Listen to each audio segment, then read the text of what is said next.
ক্যাম্পাসে বসে থেকে বন্ধুদের সাথে আড্ডা দিচ্ছি। হঠাৎ রাফি কোথা থেকে যেন দৌড়ে এসে বলল, দোস্ত, কালকের পরের দিন নাকি নীলিমার বিয়ে। হোয়াট? কি বলছিস সব? রাফি আমাকে জড়িয়ে ধরে কান্না করে দিয়ে বলল, হ্যাঁ রে দোস্ত, আমি কিন্তু নীলিমাকে ছেড়ে বাঁচবো না। প্লিজ রাফি, তুই শান্ত হ। তোর নীলিমা তোর কাছেই থাকবে, প্লিজ শান্ত হ। তারপরেও রাফি কান্না করছে। হয়তোবা সে নীলিমাকে হারানোর ভয় করছে। আমি সিফাতকে বললাম, সিফাত, নীলিমা কলেজে এসেছে কি? হ্যাঁ, দেখলাম তো। তুই আর মিমি যে নীলিমাকে এখানে নিয়ে আয়। ঠিক আছে, আমরা নীলিমাকে এখানে নিয়ে আসছি। এরপরে সিফাত আর মিমি নীলিমাকে আমাদের আড্ডাখানে নিয়ে আসার জন্য গেল। রাফি এখন আমাকে জড়িয়ে ধরে কান্না করেই চলেছে। আমি ওকে বললাম, দোস্ত কান্না করিস না, নিজেকে শক্ত কর, তোর ভালোবাসা তোর হয়েই থাকবে। রাফি কিছুটা শান্ত হয়ে আমার কান থেকে মাথা তুলে বলল, এবার আমার পরিচয়টা দিই। আমি শাহিদ হাসান সাহি, অনার্স 3য় বর্ষের ছাত্র। আর এতক্ষণ যাদের কথা বললাম তারা হলো আমার বন্ধু রাফি, সিফাত আর মিমি। রাফির গার্লফ্রেন্ড হলো নীলিমা। তাদের রিলেশন চলছে প্রায় 1 বছর যাবত। তারা দুজন দুজনকে খুবই ভালোবাসে, কিন্তু হঠাৎ করে নীলিমার বিয়ের কথাটা শুনে খুব খারাপ লাগলো। আমি না হয় এখন প্রেম প্রীতি থেকে অবসর নিয়েছি, কিন্তু এইসবের ছ্যাঁকা খাওয়ার ব্যাপারটা তো বুঝি। হ্যাঁ, আমিও ছ্যাঁকা খেয়েছি। যেটা ঝোঁক এখনো সামলাতে না পেরে সবসময় আমি একটা উক্তি বলে থাকি। আমাদের বন্ধু মহলে আরেকটা বেস্ট কাপল আছে, আর তারা হলো সিফাত আর মিমি। তারাও একে অপরকে প্রচন্ড ভালোবাসে। একজন অন্যজনকে ছাড়া এক মুহূর্তও থাকতে পারে না। তাদের রিলেশনের বয়স প্রায় 3 বছর।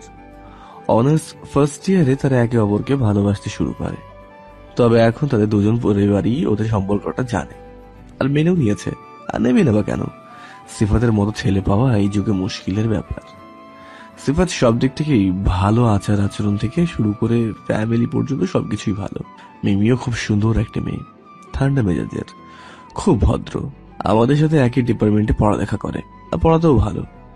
অপরদিকে রাফিও তেমনই, কিন্তু রাফির পরিবার একটু আর্থিক দিক থেকে দুর্বল হওয়ায় নীলিমার বাবা রাফিকে মেনে নিতে পারেনি। তবে আমাদের বন্ধুত্বের শিকলটা বেশ গভীর। এই পৃথিবীতে সুষ্ঠুভাবে চলার জন্য বা বেঁচে থাকার জন্য প্রয়োজন একটা সঙ্গী। তবে এখানে সঙ্গী বলতে আমি বিপরীত লিঙ্গকে উদ্দেশ্য করে বলিনি। এখানে বেঁচে থাকার জন্য সঙ্গী বলতে বুঝিয়েছি একজন বা একাধিক জন সৎ বন্ধুকে, যে আপনাকে ভালো কাজের পরামর্শ দেবে এবং বিপদ আপদে পড়লে আপনাকে সৎ উপদেশ দেবে। আর সেই সঙ্গের মাধ্যমে একটা ভালো ছেলে আপনার পথে যেতে পারে, আর এই সঙ্গের মাধ্যমে একটা ভালো ছেলে খারাপ পথে যেতে পারে, আবার একটা খারাপ ছেলে সঙ্গের মাধ্যমে ভালো পথে আসতে পারে। এই সম্পর্কে বিখ্যাত ফার্সি কবি শেখ সাদি বলেছেন, মন্দ লোকের সাথে যারা ওঠা বসা করে সে কখনোই কল্যাণের মুখ দেখতে পারবে না। সুতরাং আমাদের উচিত হবে বন্ধু বা সঙ্গী নির্বাচন করার সময় সব দিক বিবেচনা করে তা নির্বাচন করা। যেমনটা আমার বন্ধু মহল। আমাদের কেউ যদি কোনো প্রকার সমস্যায় পড়ি, তাহলে সেই বিষয়ে সর্বপ্রথম আমাদের নিজেদের মধ্যে আলোচনা করি, তারপরে সবার মতে সেটা সমাধান করি। যেমনটা আজকে রাফি করলো, নীলিমার বিয়ের কথা শোনার সাথে সাথে আমাদেরকে জানালো। যাকে অনেক কথাই হলো, এবার গল্পে আসি। একটু পরে সিফাত আর মিমি নীলিমাকে আমাদের কাছে নিয়ে আসলো। নীলিমার মনটা খারাপ হয়ে আছে।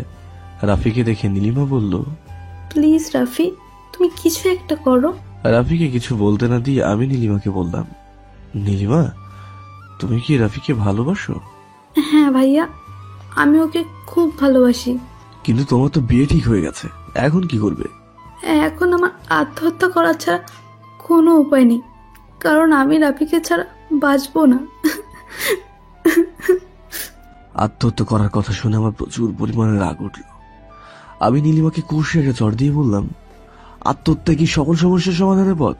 তুমি যদি আত্মহত্যা করো তাহলে রাফির কি হবে, তা ভেবে দেখেছো একবারও? নীলিমা কান্না করতে করতে বলল, এটা ছাড়া যে কোনো উপায় নেই ভাইয়া। কে বললো উপায় নেই? তুমি কি বাসা থেকে পালিয়ে এসে রাফিকে বিয়ে করতে পারবে? কি বলছিস এসব তুই? দেখ ভাই, এটা ছাড়া আমাদের কাছে আর কোনো উপায় নেই। আর তুই যদি এখন বিয়ে না করিস তাহলে তোরা দুজন একে অন্যকে সারা জীবনের জন্য হারিয়ে ফেলবি। এখন বল, তোরা পারবি কিনা? আমার কথা শুনে নীলিমা কিছুটা চুপ করে থেকে বলল, হ্যাঁ ভাইয়া, আমি পারবো। হ্যাঁ, আমিও রাজি। গুড, তাহলে আজকে তোদের বিয়ে। সিফাত, তুই আজকে রাতের জন্য একটা হোস্টেল বা বাসা বুক করবি, যেখানে আজকে রাফি আর নীলিমার বিয়ে হবে। আরে বাসা নেওয়ার কি আছে, আমাদের একটা বাসা এখন ফাঁকা আছে, সেখানে হবে। ঠিক আছে। আর নীলিমা, তুমি সন্ধ্যা 7টার সময় সিফাত যেই ঠিকানা দেবে সেখানে চলে এসো। ঠিক আছে ভাইয়া।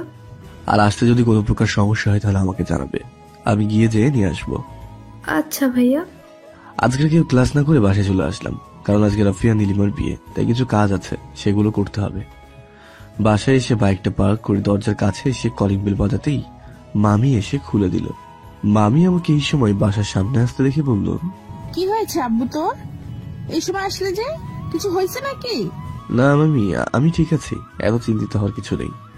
মামি আমার কপালে চুমু দিয়ে বলল, বারে, আমার একটা মাত্র ছেলে, তার জন্য চিন্তা না করে পারি? দেখি সাইড দাও, আমি একটু ফ্রেশ হয়ে আসি। ঠিক আছে, যা। আমি রুমে এসে ফ্রেশ হওয়ার জন্য ওয়াশরুমে ঢুকলাম। আসলে মামির কোনো ছেলে না থাকায় আমাকে নিজের ছেলে হিসেবে দেখে। শুধু মামি নয়, মামাও আমাকে তার ছেলের মতোই ভালোবাসে। আর হ্যাঁ, আমি আমার মামার বাসায় থেকে পড়ালেখা করি। আমার বাসায় নওগাঁ জেলায়। কোন এক কারণে আজ আমি আমার সেই সোনার শহর ছেড়ে রাজশাহীতে মামার বাসায় পাড়ি জমিয়েছি। তবে এখানে থাকার জন্য যথেষ্ট কারণও আছে। ওয়াশরুম থেকে ফ্রেশ হয়ে বের হলাম। একটু পরে জোহরের আজান দিল। নামাজ পড়ে লাঞ্চ করার জন্য নিচে আসলাম। নিচে নেমে দেখি মামার মামি সোফায় বসে আছে। আমি যে মামার মামির মাঝখানে গিয়ে বসলাম। মামা আমার হাতটা বুলিয়ে দিতে দিতে বলল, আব্বু, তোমার লেখাপড়া কেমন হচ্ছে? ভালো হচ্ছে মামা। মামা, তোমার একটা হেল্প লাগবে। আমার মামা হলো এই জেলার ডিসি। কি হেল্প আব্বু? আসলে মামা, আমার এক ফ্রেন্ড মানে রাফি একটা মেয়েকে ভালোবাসে, আর মেয়েটাও রাফিকে ভালোবাসে। কিন্তু সমস্যা হলো মেয়েটার বাবা মেয়েটির বিয়ে ঠিক করেছে, আর মেয়েটা মানে নীলিমা যদি রাফিকে না পায় তাহলে আত্মহত্যা করে ফেলবে। ও, তাহলে আমাকে কি করতে হবে? আমরা ঠিক করেছি আজকে রাফিয়া নীলিমার বিয়ে দিয়ে দেব। আর দেখো, বিয়ে যদি না দিই তাহলে দুজন দুজনকে হারিয়ে ফেলবে। এদের কখন কে কি যে করে বসে তা তো বলা যায় না। আর তোমার কাজ হলো বিয়ে হওয়ার পর যত প্রশাসনিক সমস্যা হবে তা সলভ করা।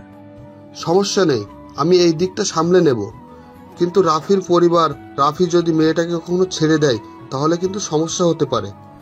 না না, কখনো ছেড়ে দেবে না, এটা আমার বিশ্বাস। তারপরেও আমি ভালোভাবে বলবো। ঠিক আছে। তো আব্বু, কখন বিয়ে হবে? রাতে মামি। ও আচ্ছা, অনেক কথাই হলো, চলো এবার লাঞ্চ করবে।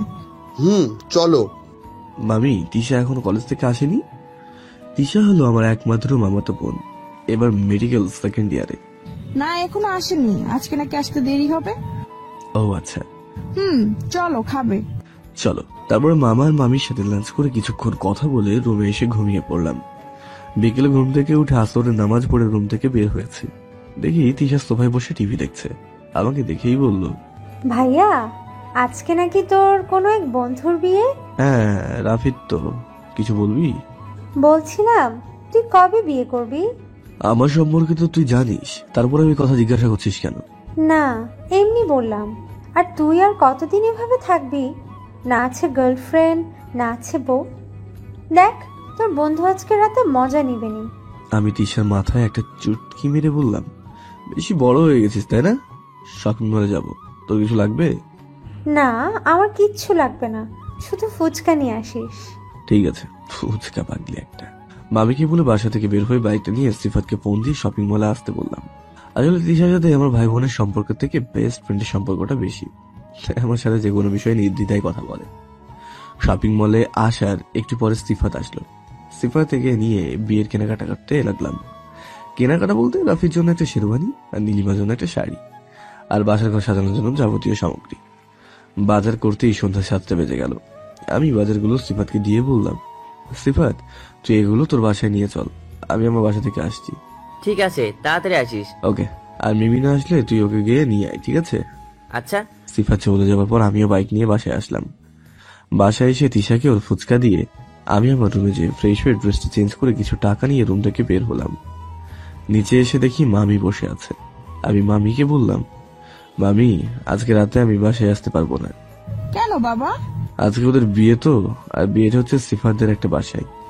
বাসাটা শহরের বাইরে হওয়ায় সেখানে রাতে একাই থাকা সমস্যা। এই জন্য আমি আর কিছু বন্ধু মিলে সেখানে থাকবো। ঠিক আছে বাবা, সাবধানে থেকো। ওকে মামি। টাকা আছে তোমার কাছে? হ্যাঁ মামি, আজকে লাগবে না।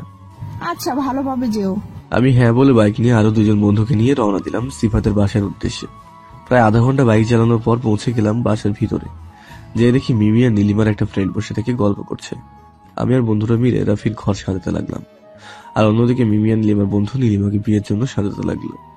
ঘর সাজানোর পরে আমি সিফাতকে বাইকের চাবিটা দিয়ে কাজী সাহেবকে নিয়ে আসতে পাঠালাম। সিফাত চলে যাওয়ার পরে রাফিকে শেরওয়ানি পরে দিয়ে রেডি করে রাখলাম। একটু পরে কাজী সাহেব আসলেন। আল্লাহর রহমতে ভালোভাবে রাফির আর নীলিমার বিয়েটা হয়ে গেল। কাজী সাহেবকে তার প্রাপ্যতা দিয়ে পাঠিয়ে দিলাম। বিয়ের কাজ শেষ করতে রাত 10:30 বেজে গেল। আমি আসার সময় কিছু খাবার এনেছিলাম, সেগুলো সবাই মিলে খেলাম। খাওয়া দাওয়া শেষে রাফিয়া নীলিমাকে ওদের রুমে পাঠিয়ে দিলাম। যাওয়ার সময় ওরা দুজনেই আমাকে জড়িয়ে ধরে কান্না করে দিল আর আমার থেকে দোয়া নিয়ে রুমে গেল। ওদেরকে রুমে পাঠিয়ে দেওয়ার পর আমার দুই বন্ধু, মানে আমি যাদেরকে এখানে আসার সময় নিয়ে এসেছিলাম, তারা চলে গেল। এখন নতুন দাম্পত্যরা ছাড়া আমরা আছি এখানে মোট 7 জন। আমি, সিফাত, মিমি আর নীলিমার ফ্রেন্ড। আমি আর সিফাত একটা রুমে শুয়ে পড়লাম, আর মিমি আর নীলিমার ফ্রেন্ড একটা রুমে ঘুমাতে গেল। সকালে ঘুম থেকে উঠে সবাই মিলে একসাথে নাস্তা করছি। তখন সময় হয়তো 7টা থেকে 7:30 হবে। কলিং বেল বেজে উঠল। ওদের নাস্তা করতে বললে আমি দরজাটা খুলতে গেলাম। দরজা খুলে দেখি তোমার চোখ ছানা বড় হয়ে গেল, কারণ আমার সামনে দাঁড়িয়ে আছে 2 জন পুলিশ আর নীলিমার বাবা। নীলিমার বাবা দিকে তাকিয়ে একেবারে চোখ দুটি লাল হয়ে গেছে, বোঝা যাচ্ছে প্রচন্ড পরিমাণে রেগে আছে। আমাকে গম্ভীর গলায় বললেন, আমার মেয়ে কোথায়? আমি মুচকি হেসে বললাম, আপনার মেয়ে তার স্বামীর সাথে নাস্তা করছে। হোয়াট? হ্যাঁ, আপনার মেয়ে রাফিকে ভালোবাসে, আর আপনি রাফির সাথে আপনার মেয়ের বিয়ে দেবেন না, এই জন্য আমি ওদের বিয়ে দিয়ে দিয়েছি। এতক্ষণে নীলিমা, রাফি সহ সকলে আমাদের কাছে চলে এসেছে। আমার কথা শুনে নীলিমার বাবা তেড়ে এসে আমার শরীরটির কলার চেপে ধরে বলল, তোর সাহস কি করে হয় আমার মেয়েকে একটা...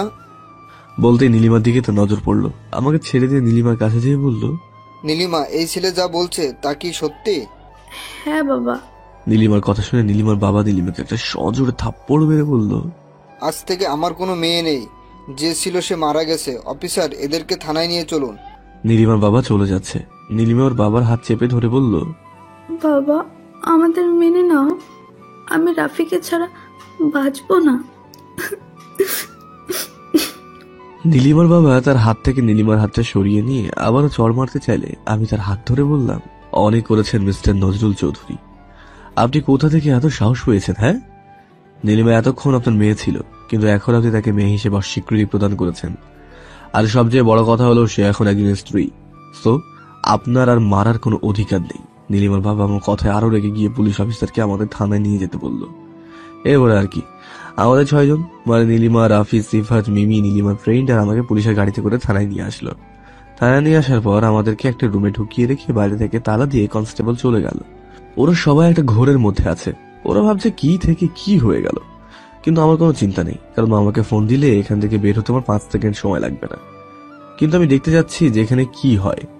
রাফি সহ ওরা সবাই অন্য মানুষক হয়ে বসে আছে, আর আমি বসে থেকে কানে হেডফোন লাগিয়ে মাথা নিচু করে গান শুনছি। আমি রুমের দরজার বিপরীত দিকে হয়ে বসে আছি, তবে কেউ যদি রুমে প্রবেশ করে তাহলে সে আমার সামনে না আসা পর্যন্ত আমাকে দেখতে পাবে না। হঠাৎ করে এই রুমে দরজা খোলার আওয়াজ পেলাম। আমি সেদিকে না তাকিয়ে গান শুনছি। একজন পুলিশ বলছে, ম্যাম, এরা এই কয়েকজন এই মেয়েটাকে এই ছেলেটির সাথে জোর করে বিয়ে দেয়, আর আমরা এদের সেখান থেকে তুলে নিয়ে এসেছি। পুলিশটার কথা শুনে অবাক না হয়ে পারলাম না। আমি পুলিশটাকে দেখার জন্য পিছনে মাথা ঘোরাতে আমি বসা থেকে দাঁড়িয়ে গেলাম। এই আমি কাকে দেখছি? কারণ এটা আর অন্য কেউ নয়, এটা হলো আমার এক্স গার্লফ্রেন্ড সামিয়া, যার জন্য আজ আমি নিজের শহর ছেড়ে এখানে চলে এসেছি। সামিয়া আমার দিকে অবাক দৃষ্টিতে তাকিয়ে আছে। পুলিশের মানে কনস্টেবলের ডাকে সামিয়া ঘোর কাটলো। ম্যাম, কোথায় হারিয়ে গেলেন? না, কি মানে বলুন? এই ছেলে হলো এদের লিডার। সামিয়া আমার দিকে তাকালো। ও, তাহলে এখনো লুচ্চামি শেষ হয়নি? সামিয়ার কথা শুনে ওরা কিছুটা অবাক হলো, কারণ আমার সম্পর্কে এমন রিপোর্ট একটা পুলিশ অফিসার দেবে তো অবাক হওয়ারই বিষয়। তবে আমি অবাক না হয়ে বরঞ্চ একটা মুচকি হাসি দিয়ে পিছনে ঘুরে গান শুনে মনোযোগ দিলাম। সামিয়া কনস্টেবলকে আমাকে শাস্তি মানে মারার হুকুম দিয়ে বাইরে চলে গেল। এখনো আমার প্রতি তোর এত রাগ, বুঝবি একদিন। আমার বন্ধুদের অন্য এক রুমে নিয়ে গেল। এই রুমে শুধু আমি একাই আছি। একটু পরে কনস্টেবল একটা রশি নিয়ে এসে আমাকে বাঁধলো। বাঁধার পরে যেই আমাকে মারতে যাবে ঠিক তখনই আমার এই রুমে একজনের আগমন। তাকে দেখার পর কনস্টেবল সাহেব আমাকে মারার জন্য যে লাঠিটা হাতে নিয়েছিল তা ফেলে দিয়ে সেই আগন্তুকের কাছে গেলেন, আর সেই আগন্তুক লোকের চোখে মুখে ছিল স্পষ্ট রাগের ছাপ। এরপরে সেই লোকটা ধীরে ধীরে আমার কাছে আসলো, আর তার পিছে পিছে আসলো সামিয়া আর এই থানার সকল পুলিশ। সেই লোকটার কেউ নয়, লোকটা হলো আমার মামা। মামা আমার কাছে আসতে আমি সামিয়ার দিকে তাকিয়ে একটা মুচকি হাসি দিলাম। মামা আমার কাছে এসে আমাকে দেখার পরে পিছনে ফিরে সামিয়ার কাছে যেয়ে গম্ভীর গলায় বললেন, ওর দোষ কি? ওকে বেঁধে রেখেছেন কেন? আসলে স্যার, এই ছেলেটা মেয়েকে জোর করে তুলে নিয়ে যেয়ে ওর বন্ধুর সাথে বিয়ে দিয়েছে। Just shut up. আপনি কি জানেন এই ছেলে কে? না স্যার। এটা হলো আমার ছেলে শাহিদ হাসান শাহী। ওর দোষটা কি জানেন? ওর দোষটা হলো সে এই মেয়েটাকে তার বন্ধুর সাথে বিয়ে দিয়ে আত্মহত্যা করা থেকে বাঁচিয়েছে, আর তাকেই আপনারা বেঁধে রেখেছেন। সরি স্যার, আমরা বুঝতে পারিনি। কনস্টেবল, ওনাকে ছেড়ে দিন। এরপর কনস্টেবল এসে আমার রশিগুলো খুলে দিল। মামার ফোনে একটা কল আসায় তিনি একটু সাইডে গেল, আর আমি আমার বন্ধুদের জন্য মানে রাফি, নীলিমা, সিফাত, মিমি আর নীলিমার ফ্রেন্ডের জন্য অপেক্ষা করতে লাগলাম। তবে আমি থানার মধ্যে একটা রুমে বসে আছি, মানে সামিয়ার কেবিনের সামনে বসে আছি। একটু পরে আমার ফ্রেন্ডের অন্য একটা রুম থেকে বের করে নিয়ে আসলো। আমি বসা থেকে উঠতে দেখি নীলিমার বাবা নজরুল চৌধুরী থানায় প্রবেশ করলো। আমাদের এই অবস্থা দেখে তিনি প্রচন্ড রেগে গেলেন। তিনি ভেবেছিলেন আমাদের আটকে রাখা হবে আর তিনি এসে আমাদের ব্যবস্থা নেবেন, কিন্তু না, তিনি এসে আমাদের আর ভাবনার বিপরীত অবস্থায় পেলেন। নজরুল চৌধুরী রেগে যে সামিয়াকে বললেন, কি হলো ম্যাম, আপনি এদেরকে ছেড়ে দিয়েছেন কেন? মানে? কি মানে করছেন? আমার মেয়েকে যারা জোর করে একজন ফকিরের বাচ্চার সাথে বিয়ে দিয়েছে, আর তাদেরই আপনারা ছেড়ে দিয়েছেন? নীলিমার বাবার কথা শুনে মেজাজটা বিগড়ে গেল। যা বলার আমাদের বলবে, কিন্তু বাবা মাকে নিয়ে কথা বলে রাগ উঠলো, কিন্তু নিজেকে ঠান্ডা রাখলাম। হঠাৎ মামা পিছন থেকে রুমে ঢুকতে ঢুকতে বলল, মানেটা না হয় আমি বলছি, মিস্টার নজরুল চৌধুরী। নীলিমার বাবা মামাকে দেখে বলল, আরে স্যার, আপনি এখানে এসেছেন, ভালোই করেছেন। এই ছেলেগুলো আমার মেয়েকে তুলে নিয়ে এসে জোর করে বিয়ে দিয়েছে। না স্যার, আমাকে কেউ জোর করে বিয়ে করেনি বা দেয়নি, আমি নিজ ইচ্ছায় করেছি। নীলিমার বাবা নীলিমার উপর রেগে গিয়ে বলল, ওই চুপ কর। কেন চুপ করবেন মিস্টার নজরুল চৌধুরী? আপনাদের মতো কিছু স্বার্থপর পিতামাতার জন্য নষ্ট হয়ে যায় হাজারো ছেলে মেয়ের জীবন। আপনারা শুধু খুঁজেন অর্থ সম্পদওয়ালা ছেলেকে, কিন্তু আপনারা কখনো ভাবেন না যে আপনার মেয়ে কার কাছে সুখে থাকবে না কষ্টে থাকবে। আচ্ছা নজরুল চৌধুরী, আপনি কি বলতে পারবেন আপনি যেখানে আপনার মেয়েকে বিয়ে দিতে চেয়েছিলেন সেখানে আপনার মেয়ে সুখে থাকবে, এমনকি তার জীবনটা টিকিয়ে থাকবে? মানে স্যার, বুঝলাম না। মানেটা খুব সহজ মিস্টার নজরুল চৌধুরী। এই যে আপনার মেয়ে আর আপনার বর্তমান জামাই রাফি দুজনেই একে অপরকে ভালোবাসে। আপনি যদি আপনার মেয়েকে আজ অন্য কোথাও বিয়ে দিতেন তাহলে আপনি আপনার মেয়েকে হারিয়ে ফেলতেন, মানে আপনার মেয়ে তার ভালোবাসার মানুষকে না পাওয়ার জন্য আত্মহত্যা করত। আপনি হয়তোবা ভাবতেছেন আমি এসব কি করে জানলাম। এই যে এটা হলো আমার ভাগ্নে, সে আমাকে আপনার মেয়ের সম্পর্কে কাল বলে, আর এটাও বলে যে আপনার মেয়ে যদি রাফিকে না পায় তাহলে আত্মহত্যা করবে। আর আপনার মেয়েকে আত্মহত্যা এবং এই পৃথিবীতে সুখী মানুষ হিসেবে বাঁচিয়ে রাখতে গিয়ে আমার ভাগ্নে আজ পুলিশের হাতে বন্দী। তবে আপনি বলতে পারেন যে আপনার মেয়ে আপনাকে এই বিষয়ে জানানো না কেন। এর উত্তর আমি মনে করি আপনাকে না জানানো বা না বলাটাই ভালো, কারণ আপনার মেয়ে আপনাকে রাফির কথা বলেছিল, কিন্তু রাফি গরিব বলে আপনি মেনে নিতে পারেননি। আজও আপনি রাফিকে ফকিরের বাচ্চা উপাধি দিলেন। মামার কথা শুনে নীলিমার বাবা নিচের দিকে তাকিয়ে আছে। মনে হচ্ছে তার ভেতরে অনুশোচনা বোধ কাজ করছে। আর সামিয়া সহ এই রুমে যত লোক ছিল সবাই মামার মুখের দিকে তাকিয়ে মামার কথাগুলো শুনছিল। শোনেন, টাকা পয়সার মধ্যেই সুখ শান্তি থাকে না। আপনার অনেক অর্থ সম্পদ আছে, কিন্তু আপনার মেয়ে আপনার কাছ থেকে আলাদা বা অনেক দূরে, যেখানে থেকে আর ফিরে আসবে না। তাহলে কি হবে আপনার এত অর্থ সম্পদ থেকেও, যেখানে বাবার নামের ডাকটা আর শুনবেন না? কি হবে এত গাড়ি বাড়ি অর্থ সম্পদ থেকেও, যেখানে সন্ধ্যার পর বালিশে মাথা রেখে সন্তানের কথা ভেবে চোখের পানি দিয়ে বালিশ ভিজিয়ে? পরিশেষে আমি আপনার মেয়ের রাফির কাছে সুখে থাকবে, সুতরাং তাদেরকে মেনে নেওয়াই আপনার ইচ্ছে। মামার কথা শুনে সকলে স্তব্ধ হয়ে গেলাম। নীলিমার বাবা কিছুক্ষণ চুপ করে থেকে রাফির কাছে এসে রাফির হাত ধরে কান্না করতে করতে বলতো, প্লিজ বাবা, তুমি আমাকে ক্ষমা করে দাও। আমি না বুঝে এতদিন তোমাকে অপমান করেছি। আমি এতদিন অর্থ সম্পদের মোহে পড়ে অন্ধ হয়ে গেছিলাম। আমি কখনো ভাবিনি আমার মেয়ে কার কাছে সুখে থাকবে আর কার কাছে দুঃখে থাকবে। কিন্তু আখতারুজ্জামান স্যারের কথা শুনে আমি বুঝতে পারলাম আমার মেয়ে তোমার কাছেই সুখে থাকবে। আঙ্কেল, আপনি আমার বাবার বয়সী, আপনি আমার কাছে ক্ষমা চাচ্ছেন কেন? আর আপনার জায়গায় যে কেউ হলে একই কাজ করত। আমি আপনাকে আগেই ক্ষমা করে দিয়েছি। নীলিমার বাবা রাফিকে ছেড়ে দিয়ে এসে আমার মামাকে জড়িয়ে ধরে বলল, স্যার, আপনার জন্য আজ আমি আমার মেয়েকে সঠিক ছেলের হাতে তুলে দিতে পেরেছি। ধন্যবাদ আপনাকে। আমাকে ধন্যবাদ দেওয়ার কিছুই নেই, ওদেরকে মেনে নিলে আমি খুশি হব। ঠিক আছে স্যার। এরপরে নীলিমার বাবা নীলিমার কাছে এসে নীলিমার হাতটা ধরে বলল, মারে, আমাকে ক্ষমা করে দে, আমি না বুঝে তোদের ভালোবাসাকে অপমান করেছি। নীলিমার বাবাকে জড়িয়ে ধরে বলল, বাবা, আমি তোমাকে মাফ করে দিয়েছি, তুমি শুধু আমাদের মেনে নাও। হ্যাঁ রে মা, নিয়েছি তোদের মেনে। রাফি বাবা, তোমার বাবার নাম্বার দাও। এই নিন আঙ্কেল। আঙ্কেল কি? হ্যাঁ, আমাকে বাবা বলে ডাকবে। ঠিক আছে বাবা। গুড। এরপরে নীলিমার বাবা আমার কাছে এসে বলল, বাবা শাহিদ, তুমি আমাকে মাফ করে দাও। তুমি আমার মেয়ের সুখের জন্য এত কিছু করেছো, আর আমি আঙ্কেল, এখানে ক্ষমা করার কিছুই নেই, আপনি ওদের মেনে নিয়েছেন, এতেই আমি খুশি। এরপরে নীলিমার বাবা সবার কাছ থেকে তার পূর্বের ব্যবহারের জন্য ক্ষমা চাইলেন। সবাই তাকে ক্ষমা করে দিল। এরপর তিনি আরো কিছুক্ষণ কথা বলে রাফিয়া নীলিমাকে তার বাড়ি যেতে বলে থানা থেকে চলে গেলেন। এরপর মামাও কিছুক্ষণ কথা বলার পর তিনিও তার অফিসে গেল। এখন শুধু আমি, রাফি, নীলিমা, আমার বন্ধুরা সামিয়া রুমে আছি। রাফি আমাকে জড়িয়ে ধরে বলল, দোস্ত, তোকে যে কি বলে ধন্যবাদ দিব তা খুঁজে পাচ্ছি না। শালা ধন্যবাদ দিতে হবে না, এখন রেস্টুরেন্টে নিয়ে যেয়ে কিছু খাওয়া। থানা আসার সময় ভেবেছিলাম তারা কিছু খেতে দেবে, কিন্তু তা না করে তারা রাগ নিয়ে বাঁচে না। সামিয়াকে শুনিয়ে শুনিয়ে বললাম। আমার কথা শুনে সামিয়া আমার দিকে ভ্রু কুঁচকে তাকালো। রাফি হাসতে হাসতে বলল, আর একটু পরে তোর মামা আসলে পুলিশ ম্যাম তোকে সকালের নাস্তা করে দিতে। আমি পকেটে হাত ঢুকিয়ে দিয়ে বললাম, তোদের পুলিশ ম্যাম আমাকে মারবে? সাহস থাকলে আমার গায়ে একটু হাত দিতে বলতো। আমার কথা শুনে সামিয়া আরো খেপে গেল। এখানে আর না থেকে তার কেবিনে চলে গেল। সামিয়ার এরকম ব্যবহার দেখে ওরা কিছুটা অবাক হলো। আমি এই বিষয়টা এড়িয়ে যাওয়ার জন্য রাফিকে বললাম, আরে কখন খাওয়াবি সেটা বল। ভাইয়া চলেন, আমি আপনাদের খাওয়াবো। তুমি থামো, আজকে আমরা রাফির থেকে খাবো। ঠিক আছে, আমি তোদের খাওয়াবো, চল। এরপরে আমরা সবাই থানা থেকে বের হয়ে আসলাম। আমি বের হয়ে এসে ওদেরকে বললাম, তোরা চল, আমি একটু আসছি। কোথায় যাবি আবার? আসছি, তোরা চল না। ওদেরকে এই কথা বলে আমি আবারও থানায় আসলাম। থানায় এসে সোজা সামিয়ার কেবিনে গেলাম। রুমে ঢুকে দেখি মিস রুমে নেই। আমি একটা চেয়ার নিয়ে বসে পড়লাম। একটু পরে ম্যাম ওয়াশরুম থেকে বের হয়ে আসলো। তারপরে আমাকে রুমে দেখে তেড়ে এসে আমার জামা কলার চেপে ধরে আমার মুখের কাছে মুখ নিয়ে এসে বলল, তোর সাহস হয় কি করে আমার অনুমতি ছাড়া আমার রুমে আসার? আমি ঠোঁট দুটিতে আমার ঠোঁট দুটি দিয়ে হালকা ছুঁয়ে দিলাম।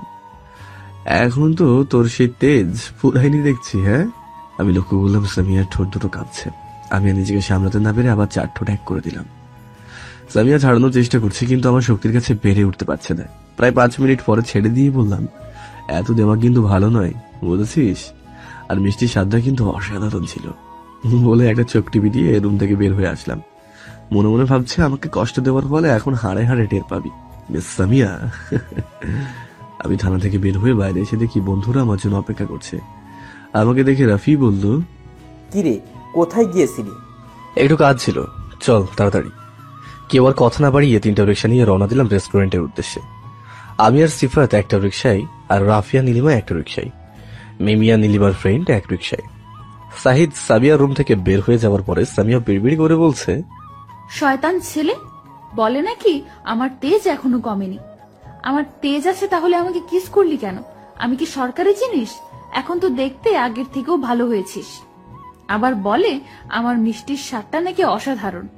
শয়তান ছেলে। আমরা একটা রেস্টুরেন্টের সামনে এসে রিক্সা থেকে নামলাম। ভাড়া মিটিয়ে রেস্টুরেন্টে ঢুকে 6 জন মিলে একটা টেবিল বুক করলাম। একটু পরে ওয়েটার আমাদের অর্ডার নিতে আসলো। আমরা যে যার ইচ্ছা মতো অর্ডার করলাম। খাওয়া দাওয়া শেষে রাফি বিলটা দিল। এরপরে রেস্টুরেন্ট থেকে বের হয়ে যে যার বাসায় যাওয়ার জন্য রিক্সা নিল। রাফিয়া নীলিমার বাসায় গেল। আসার সময় সিফাতকে বললাম আমার বাইকটা ওর বাসা থেকে নিয়ে আসতে। আমি বাসায় এসে কলিং বেল বাজাতে মামি এসে দরজাটা খুলে দিল।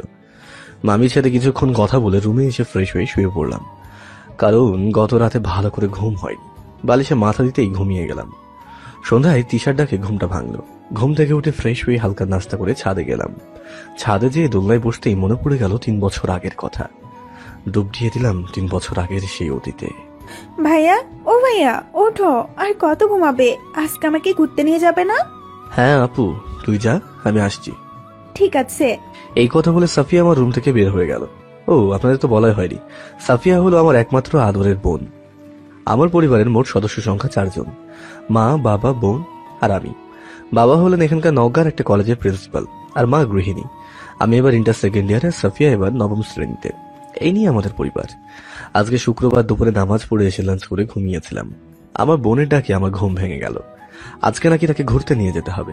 আমিও নিয়ে যাই। ফ্রেশ হয়ে চেঞ্জ করে রুম থেকে বের হয়ে নিচে আসলাম। নিচে এসে দেখি আমার আব্বু আম্মু সোফায় বসে থেকে গল্প করছে। আমাকে দেখে আম্মু বলল, কোথায় যাবি বাবা? আম্মু, সাফিয়া নাকি আজকে ঘুরতে যাবে, তাই ওকে নিয়ে একটু ঘুরতে যাব। আম্মুর সাথে কথা বলতেই সাফিয়া রুম থেকে সেজে গুজে বের হয়ে নিচে আসলো। ঠিক আছে, ভালোভাবে যাবি। ঠিক আছে আম্মু। বাসা থেকে বের হয়ে আসতেই আব্বু বলল, শাহিদ, গাড়ি নিয়ে যাও। না আব্বু, রিক্সায় চলে যাব। আচ্ছা, যাও। এরপর আমি সাফিয়াকে নিয়ে বাসা থেকে বের হয়ে আসলাম। রাস্তায় এসে একটা রিক্সা নিয়ে ঘুরতে বের হলাম। বাইক আছে, কিন্তু আজকে নিয়ে আসতে মন চাইলো না। প্রথমে একটা পার্কে আসলাম। পার্কে দুই ভাই বোন কিছুক্ষণ আড্ডা দিয়ে একটা ফুচকার দোকানে যেয়ে দুই ভাই বোন একসাথে ফুচকা খেলাম। ফুচকা খাওয়ার পরে আরেকটু ঘোরাফেরা করে আবারও একটা রিক্সা নিয়ে বাসায় আসলাম। বাসায় আসতে আসতে সন্ধ্যা হয়ে গেল। রুমে এসে ফ্রেশ হয়ে নামাজ পড়লাম। নামাজ পড়ে কিছুক্ষণ স্টাডি করলাম। একটু পর সাফিয়া এসে ডিনার করার জন্য ডেকে গেল। আমিও ডিনার করার জন্য নিচে গেলাম। ডাইনিং টেবিলে যেয়ে দেখি আব্বু, আম্মু আর সাফিয়া আমার জন্য অপেক্ষা করছে। আমি যেয়ে আম্মুর পাশে বসলাম। আম্মু আমাকে তার হাত দিয়ে তুলে খাইয়ে দিল। এটা আম্মু নিত্যদিনের রুটিন। আমাকে খাইয়ে দেখা দেখে সাফিয়া গাল ফুলিয়ে বলল, আম্মু, তুমি শুধু ভাইয়াকেই বেশি আদর করো, আমাকে একটুও করো না। আমার আম্মুটা তো দেখছি রাগ করেছি, এসে তোমাকেও খাইয়ে দেই। সাফিয়া খুশি হয়ে আম্মুর অন্য পাশে বসলো। আম্মু সাফিয়াকে খাইয়ে দিতে লাগলো। খুব আনন্দের সাথে ডিনারটা শেষ করলাম। ডিনার শেষে আব্বু আম্মুর সাথে কিছুক্ষণ আড্ডা দিলাম। এরপরে রুমে এসে স্টাডি করে ঘুমিয়ে পড়লাম। সকালে সাফিয়াটাকে ঘুম থেকে উঠলাম।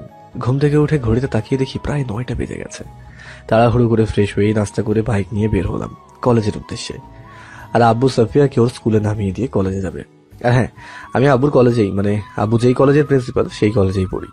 কলেজে পৌঁছানোর পরে বাইকটা পার্কিং লটে রেখে এসে বন্ধুদের কাছে গেলাম। যে দেখি বন্ধুরা আমাদের আড্ডা দেওয়ার জায়গায় বসে আছে। আমাকে দেখি নীলা, আমার বন্ধু আরো আছে, ইকবাল, শাকিব, রিয়াদ আর মিতু বলল, কিরে, এত দেরি করলি কেন আসতে?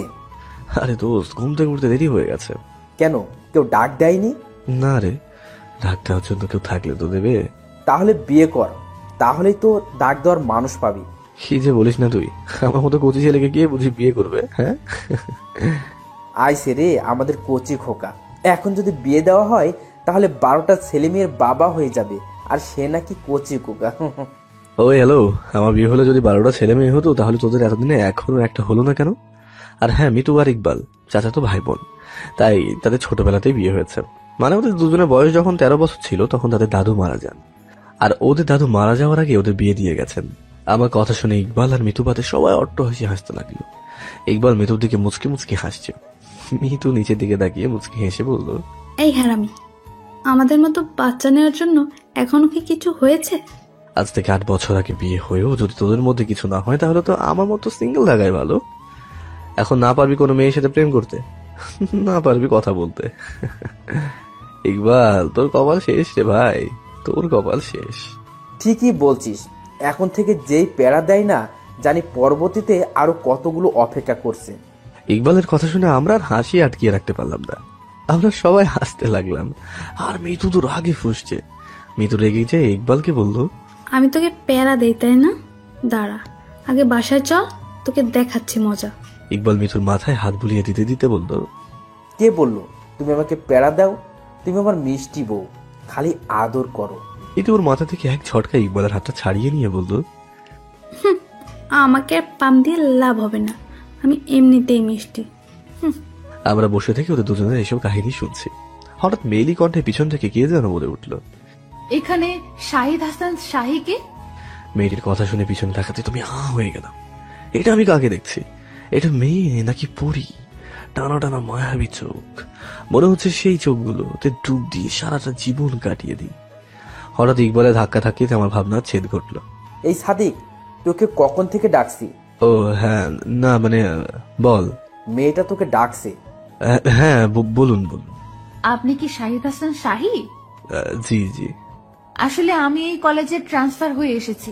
প্রিন্সিপাল স্যারকে কিছু ভালো বন্ধুর কথা বললে তিনি আমাকে আপনার কাছে পাঠালেন। আমি কি আপনাদের বন্ধু হতে পারি? আমি কি বলবো ভেবে পাচ্ছি না। আমার ক্রাশ আমার জন্য এসেছে, আমার কাছে ফ্রেন্ড হওয়ার জন্য। ভাবা যায়।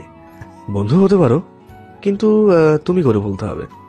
মেয়েলি মুচকি হেসে বললো, ঠিক আছে, বলবো। মুচকি হাসি দেখে তো আমি আবার ওই মেয়ের প্রতি ক্রাশ খেলাম। কি তার হাসি! মন যাচ্ছে সারাক্ষণ যেন তাকিয়ে থাকি। আমি বললাম, এসো পরিচয় করিয়ে দিই। এরপর আমার সকল বন্ধুদের সাথে মেয়েটিকে পরিচয় করিয়ে দিলাম। আমি ওকে জিজ্ঞাসা করলাম, আচ্ছা তোমার নাম কি? আমার নাম সামিয়া আক্তার। হায় আল্লাহ, চেহারা যেমন সুন্দর নামটাও তো তেমন সুন্দর। এবার আরো কিছুক্ষণ মেয়েটি আমাদের সাথে আড্ডা দিয়ে বাসায় চলে গেল। আজকে নাকি ক্লাস করবে না। আর যাওয়ার সময় আমার ফোন নাম্বার নিয়ে গেল। আমরা সবাই ক্লাসে গেলাম। সব ক্লাস শেষ করে সবাই মানে আমার বন্ধুরা ক্যান্টিনে গেলাম। আর এটা আমাদের প্রতিদিনের কাজ। ক্যান্টিনে যাওয়ার পর যে যার মতো করে অর্ডার করলাম। আর হ্যাঁ, আজকে খাওয়ানোর দায়িত্ব হলো মিতুর, মানে ইকবালের জানুর। খাওয়া দাওয়া করতে করতে ইকবাল আমাকে জিজ্ঞাসা করলো, আচ্ছা সাদিক, তুই আমাকে একটা কথা বলবি? বল। তুমি তো কোনোদিনও কোনো মেয়েকে সহজে বন্ধু বানাতে চাস না, তো আজকে তোর কি এমন হলো যে মেয়েটিকে মানে সামিয়াকে একবার দেখার পর তুই তাকে বন্ধু বানাইলি? ইকবাল ঠিকই বলেছে, আর তুই তো কোনো মেয়ের দিকে ভুলেও তাকিয়ে দেখিস না, কিন্তু আজকে সামিয়াকে দেখার পর তুই অন্য জগতে হারিয়ে গিয়েছিলি। কি মামা, সামথিং সামথিং নাকি? আরে না, তেমন কিছুই না। তুই আমাদের কাছে মিথ্যা বলার চেষ্টা করিস না, কারণ আমরা তোকে সেই ছোটবেলা থেকেই চিনি বা তোর সাথে চলাফেরা করি। সো কাহিনী কি বল? আসলে আমি সামিয়াকে প্রথম দেখাতে ক্রাশ খেয়েছি। প্রথম দেখাতে তাকে ভালো লাগে বলতে পারিস। তাকে আমি ভালোবেসে ফেলেছি। যাক মামা, তাহলে তুইও কাউকে ক্রাশ খালি। আরে ক্রাশ খাবে না কেন? আমাদের ভাবি কি দেখতে খারাপ নাকি? সাইদ, না ক্রাশ খাইলেও আমিও প্রপোজ করতাম। কি বললি? কি কিছু না, এমনি মজা করলাম আর কি। শাশুড়িমাকে যদি আজ তোর কথা না বলেছি, তাহলে আমার নাম মিতু না, আমাকে ছাড়া অন্য মেয়ের দিকে নজর দ্বারা। এই না না, লক্ষ্মী বউ আমার, এমন করো না। আর কারো দিকে নজর দিব না, বলে দিলাম। মনে থাকে যেন। আমরা নিত্যদিন ওদের এইসব দেখে অভ্যস্ত। প্রত্যেক দিনই তারা এমন করে, তাদের ভালোবাসার মধ্যে কোনো কমতি নেই। দিন দিন বেড়েই চলেছে। খাওয়া দাওয়া শেষ করে ক্যান্টিন থেকে বের হয়ে বন্ধুদের থেকে বিদায় নিলাম। এরপর পার্কিং লট থেকে নিয়ে বাইকটা নিয়ে বাসায় চলে আসলাম। বাসায় এসে গোসল করে নামাজ পড়ে লাঞ্চ করতে বসলাম। সাফিয়ার আব্বু এখনো আসেনি, আর তারা একটু দেরি করে আসে। তাই প্রতিদিন আম্মু আর আমি একাই লাঞ্চ করি।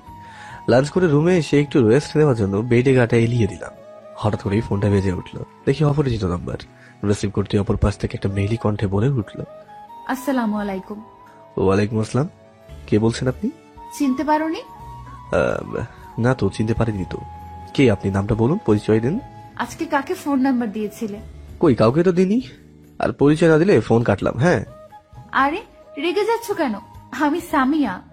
সামিয়ার কথা শুনে আমি তো শোয়া থেকে ধড়ফড় করে উঠে বসলাম। ও সামিয়া, সরি, আসলে বুঝতেই পারিনি। ঠিক আছে, সমস্যা নেই। তো ফোন দিয়েছো কি জন্য? কোনো দরকার নাকি? না, তেমন কিছু না। আমি ফোন দেওয়ায় তোমার সমস্যা হলো নাকি? আরে না না, অসুবিধা কেন হতে যাবে?